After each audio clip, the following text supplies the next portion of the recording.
મેર જાતિ છે, આ મેર કોમ છે, એમના એમના દ્વારા જે દાંડિયા રાસ જે કરવામાં આવે છે, તો એને આપણે મેર દાંડિયા રાસ, જેમનું બીજું એક નામ છે ચાબખી નૃત્ય. શું છે? ચાબખી નૃત્ય. તો ચાબખી નૃત્ય અને મેર દાંડિયા રાસ આ બંને વસ્તુ એક જ છે. હવે તમે જોઈ શકો છો કે ભાઈ મેર દાંડિયા રાસ કેટલા ઊંચા ઉછળે છે. એમનો તમે ભરાવદાર શરીર તમે જુઓ. હાથમાં જે દાંડિયા છે, દાંડિયા જો નોર્મલ દાંડિયા નથી, હેવી દાંડિયા છે. અને એવા ઉછળીને ડાન્સ કરતા હોય છે. એકદમ આમ વીર એક શૌર્ય છે એ તમને એની ઝલક તમને જોવા મળે. આપણા સાદાનું તો કામ જ નહીં. ઓકે, એકાદો એમનો દાંડિયો વાગી જાય તો આપણો હાથ ગયો.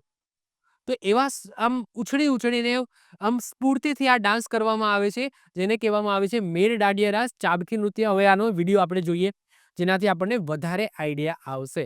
ચલો, તો સૌથી પહેલા આપણે વિડીયો બતાવું છું, તો એ વિડીયો તમે જોઈ લો.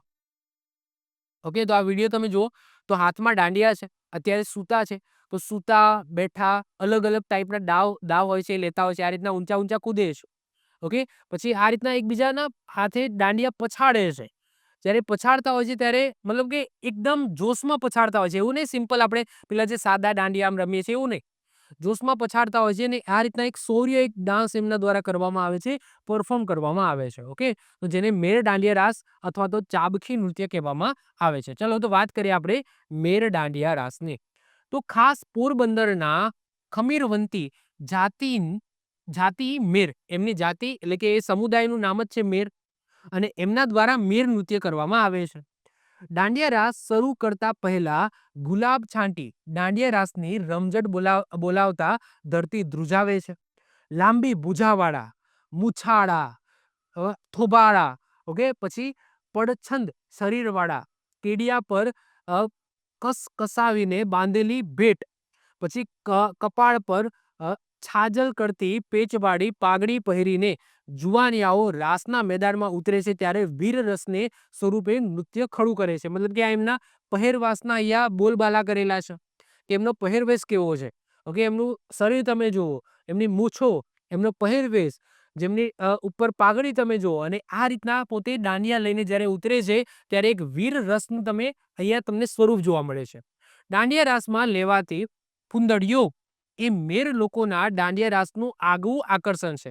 જ્યારે કૂદીને જ્યારે કૂદતા હોય છે ને હવામાં, એ આ રીતના ફરતા હોય છે. જેમ કે મેં વિડીયોમાં બતાવીને આટલા હાઈટમાં કૂદે છે અને ફરે છે. તો એમનું અલગ મહત્વ છે, આકર્ષણનું મહત્વ છે.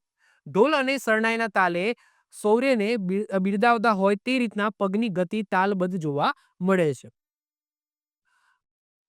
વાત કરીએ આગળ, તો મેર લોકો દાંડિયાથી રાસ લે છે તે રીતે હાથની તાળીઓથી પણ તાલી રાસ લે છે. હાથમાં દાંડિયા છે, એ દાંડિયા મૂકી દે અને હાથની તાળીથી પણ આ ટાઈપનો એ રાસ લેતા હોય છે.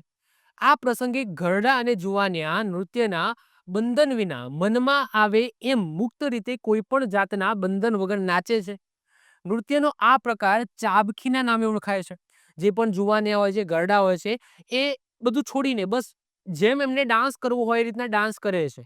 તો એને શું કહેવામાં આવે છે? ચાબખી નામે ઓળખીતો છે, એટલા માટે એને ચાબખી નૃત્ય પણ કહેવામાં આવે છે. મેર જ્ઞાતિના પરંપરાગત દાંડિયા રાસ તરીકે જાણીતા મેહર રાસને યાદ રાખજો, મણિયારા રાસ તરીકે પણ ઓળખવામાં આવે છે. આને મણિયારો રાસ પણ કહેવામાં આવે છે. મણિયારો રાસ લેતા પુરુષો 1 થી 1.5 મીટર ઊંચા ઉછળીને વીર અને રૌદ્ર રસનો ગંભીર છટા પ્રદર્શિત કરે છે. મેરના દાંડિયા રાસમાં તમને મોરલી, પાવા, કરતાલ, મંજીરા, ઝાંઝ, ઘૂઘરા વગેરે લોકવાદ્યો નો ઉપયોગ કરવામાં આવે છે. ક્યારેક પછી ઢોલ, રાવણ હથ્થો, ઢોલક, ડફ, ખંજરી વગેરેનો પણ ઉપયોગ કરવામાં આવે છે. તો આ થઈ ગયું મેર જ્ઞાતિ દ્વારા એમના જે દાંડિયા રાસ લેવામાં આવે છે, જેમાં તમને શૌર્ય જોવા મળશે. આવી જ રીતના ઓછા સમયની અંદર મહત્વપૂર્ણ નોલેજ મેળવવા માટે અને મને સપોર્ટ કરવા માટે આજે જ આપણી યુટ્યુબ ચેનલ ટીચિંગ કિશન ક્લિપને સબસ્ક્રાઇબ કરો.